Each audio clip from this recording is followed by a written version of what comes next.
है कि मूर्ति तो बनाएंगे, मूर्ति तो पूजेंगे, लेकिन हार मुकुट कंगन सारी चीजें होंगी। जरा तो विचार करो, तीर्थंकर प्रभु जब दीक्षा लिए इसका मतलब क्या हुआ? अगर उनको केवल रूप ही बदलना होता, अच्छे रंगीन कपड़े छोड़ करके सफेद कपड़े पहनना होते, और कि बाद में फिर से हार मुकुट चाहिए होता, तो राज क्यों छोड़ते? ए वीतराग शासन राग देश मोह त्यागने वाला शासन है, बटोरने वाला शासन नहीं। इसलिए इतना पक्का समझिए कि भगवान जिनेंद्र वस्त्र आदि का त्याग करके ही दीक्षा लेते हैं। फिर कुछ लोगों ने कल्पना की देव दूष्य वस्त्र होता है, सौधर्मेंद्र उन्हें एक वस्त्र दे देता है। अपने पुष्टि के लिए तरह तरह की बातें लोक में आईं, लेकिन ये पक्का है कि जब तक किसी तरह का बाह्य परिग्रह है तब तक अंतरंग शुद्धि बराबर नहीं बन सकती है। व्रती वही बन सकता है जो भीतर से थोड़ा सा तो विरक्त हुआ।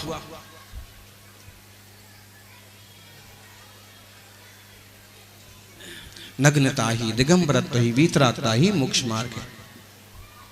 ये जान करके भगवान मोक्ष मार्ग में लगते हैं।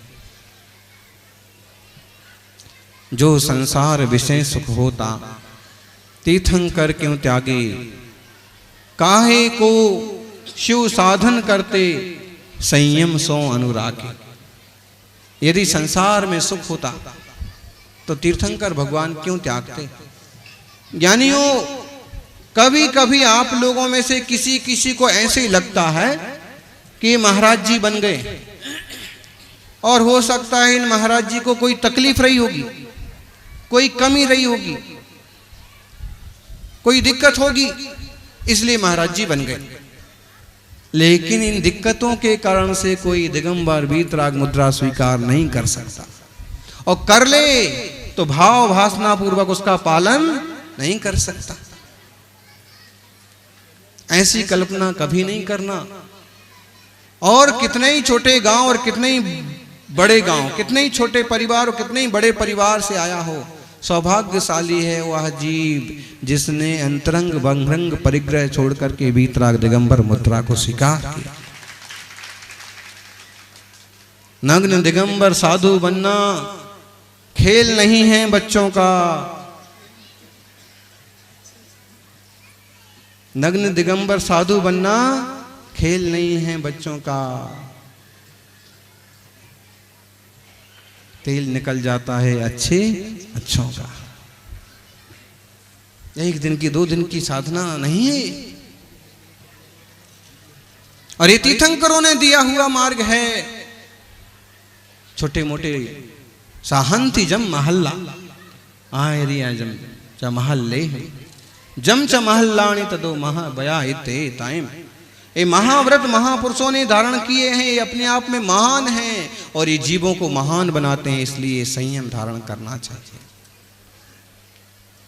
सौभाग्यशाली है ये मनुष्य, ये राजे जो मनुष्य है।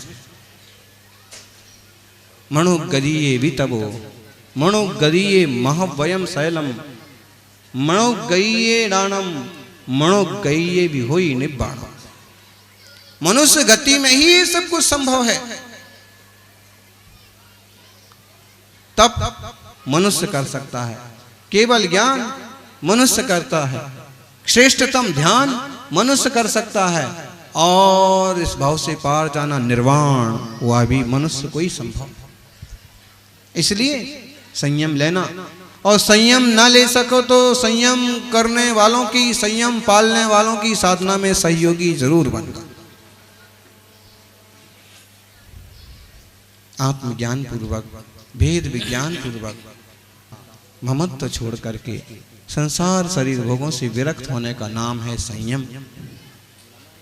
और संयम से यम भी डरता है,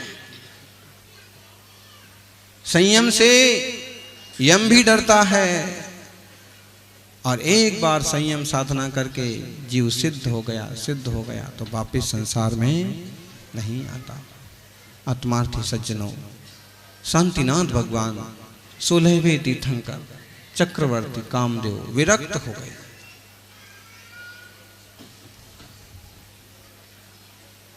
विधाय रक्षा प्रताप जानाम राजच्चिरमयो प्रथम प्रतापा व्याधात पुरस्तात् स्वतेव शांतिर मुनिर्दया मूर्ति रिवाघ शांति चक्रेण या शत्रु भयंकरेण जित्वा नृपा। ऐसे राजा सर्व नरेंद्र चक्र समाधि चक्रेण पुनर्जगाय महोदयो दुर्जय चेह चक्र। शांतिनाथ भगवान ने पहले तो गृहस्थी में चक्र रत्न से चक्र अस्त्र से सारी पृथ्वी को जीता और बाद में ध्यान समाधि रूपी चक्र से अंतरंग विकारों को जीता। यस्मिन् भूद्रांजनिराज चक्रम मुनौदयादि दिधि धर्म चक्रम पूज्य मोर प्रांजलि देव चक्रम ध्यानोन्मुखी ध्वंस कृतांत चक्र। जो पहले राजा थे और जिनके हाथ में चक्र था, बाद में जिन्होंने संयम रूपी चक्र से असंयम को नष्ट किया, जो बाद में सौधर्म आदि इंद्र से देवताओं के समूह रूपी चक्र से समोषण में पूजित हुए, ऐसे शांतिनाथ भगवान हम सबका मंगल करें। भगवान की मूर्ति देख करके क्षण भर को लोग सोचते हैं कि भगवान ऐसे होते होंगे। वास्तव में भगवान पत्थर के नहीं होते। भगवान तो अपने चैतन्य गुणों से महकते हैं, अनंत गुणों के गोदाम होते हैं। वे ही जीव जो आज सिद्ध दशा में विराजे हैं, उनका स्मरण करते हुए हम जिनबिंब बनाते हैं। लेकिन ये जिनबिंब हमें शिक्षा देते हैं कि संयम साधना का मार्ग अपना करके इन्होंने जो पाया वो पाने का प्रयास करें। आत्मदृष्टि संपन्न बनो, देह में कुछ नहीं धरा है, देह के भीतर जो प्रभु आत्मा है सब कुछ वह है। ये तो खोल है, घर है रहने का, और हम घर की सेवा करते रहते हैं और आत्मा को भूले रहते हैं।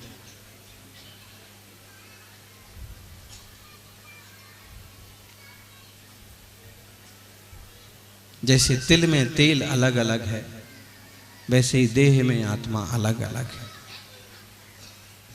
ऐसा भेद ज्ञान होने पर इतना बड़ा सारा राज्य छोड़ा, इतनी संपत्तियां छोड़ी। ज्ञानी जब आत्मबोध जागता है तो त्याग आपो आप होता चला जाता है, और जब तक बोध आत्मबोध नहीं है, पर पदार्थ मेरे हैं, ये वस्तुएं मेरी हैं, तब तक बटोरते बटोरते जाता है।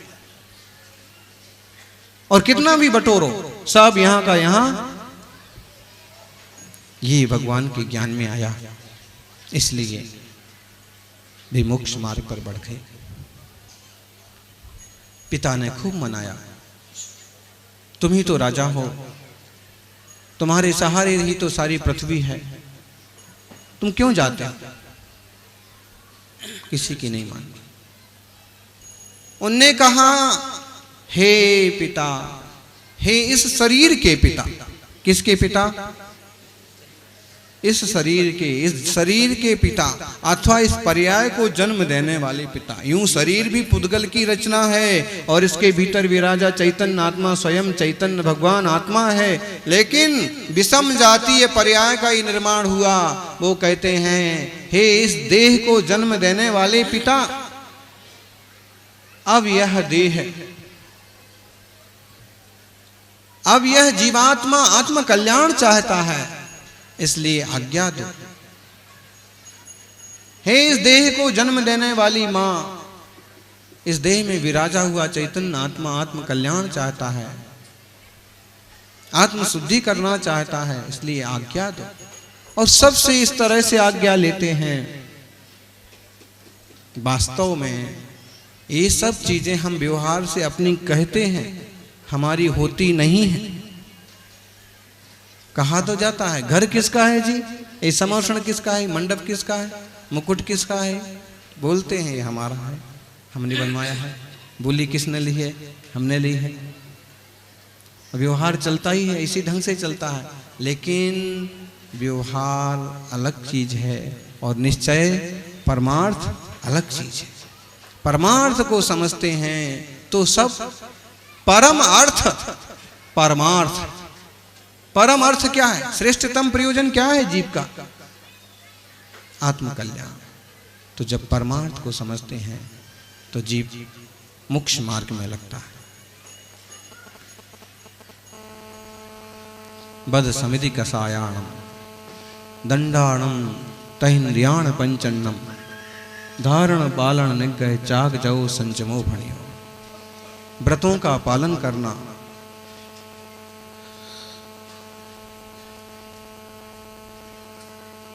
व्रतों का धारण करना, समितियों का पालन करना, इंद्रियों का विजय करना, मन वचन काय को जीतना, इससे बनता है संयम। संयमित जीवन का मतलब है बाहर से अपने आप को काट देना और भीतर में अपने आप को जोड़ देना। कौन कौन कर सकता है ऐसा? कौन कौन बनेगा संयमी? शांतिनाथ भगवान के साथ में कितने राजाओं ने दीक्षा ली थी पंडित जी? 1000 राजाओं ने शांतिनाथ भगवान के साथ में दीक्षा ली थी। अभी राजा लोग कर तो रहे हैं जबरदस्ती के पालकी हम उठाएंगे, और निर्णय भी इसी आधार पर हो रहा है कि राजा लोग दीक्षा ले सकते हैं। अब देखना है कि कितने राजा दीक्षा लेते हैं।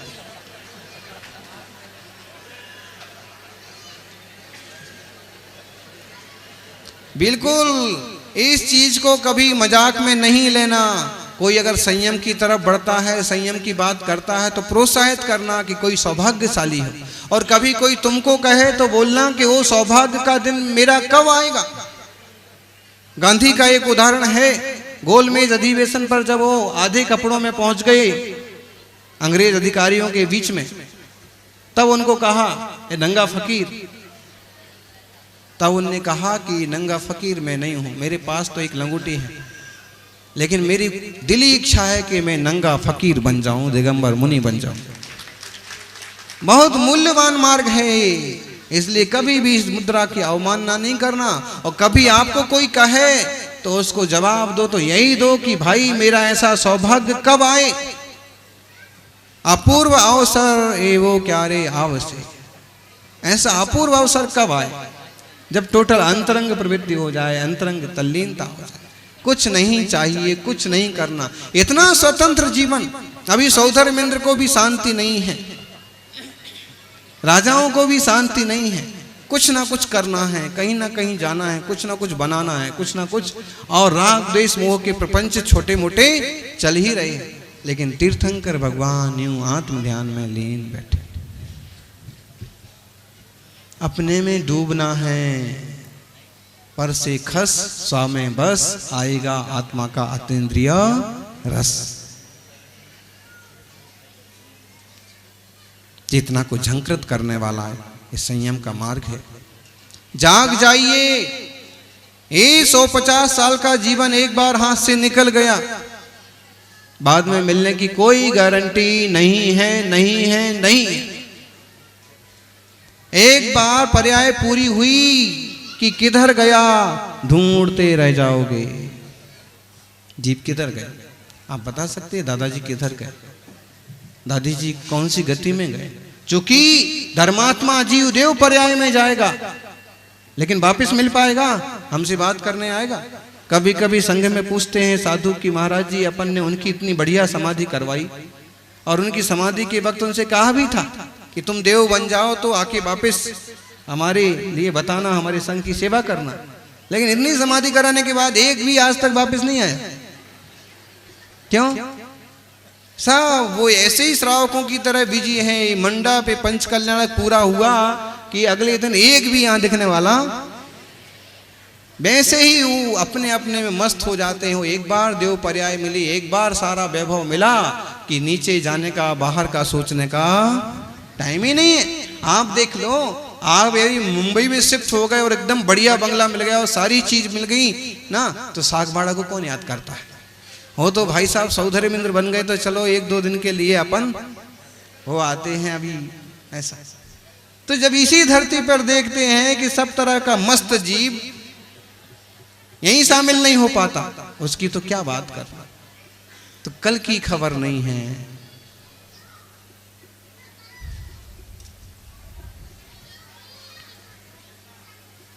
आज जो कुछ करना है सो करो। वर्तमान भूत का भूत हो गया, भविष्य का पता नहीं है। एक वर्तमान हमारे हाथ में है, वर्तमान को संभाल लो तो वर्धमान बन जाओगे। वर्तमान में जीने वाला वर्धमान होता है कि पल का सदुपयोग करना।